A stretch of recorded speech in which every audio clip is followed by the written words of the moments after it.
మొత్తం ఆయన అక్కడ ఒక 500 చదరపు అడుగులు TV5 ఆఫీసెస్ వాళ్ళు రోజు TV5లో మాట్లాడుతూ ఉంటారు.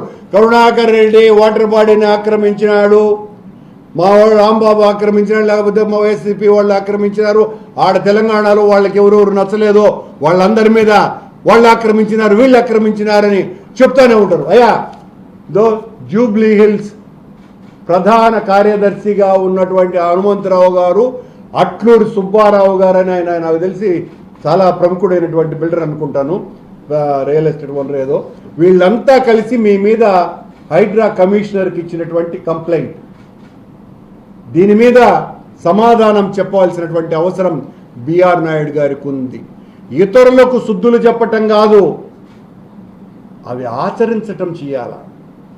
రాజశేఖర రెడ్డి గారి మీద ఒక అపవాదు వస్తే రాజశేఖర రెడ్డి గారు ముఖ్యమంత్రి అయిన తరువాత అవి ప్రభుత్వ భూమి అని దాదాపు 200 ఎకరాలు వెంటనే ఇచ్చేయటం జరిగింది. నాకు తెలియదు, నేను ఇచ్చేస్తున్నాను అని పులివెందల్లో ఇడుపులపాయలో. బిఆర్ నాయుడు గారు కూడా ఆధ్యాత్మిక క్షేత్రానికి ఆయన అధ్యక్షులుగా ఉన్నారు కాబట్టి వెంటనే TV5 ఆక్రమించినటువంటి ఆ 500 చదరపు అడుగుల స్థలాన్ని వెంటనే GHMCకి ఇచ్చేయవలసిందిగా డిమాండ్ చేస్తున్నాం.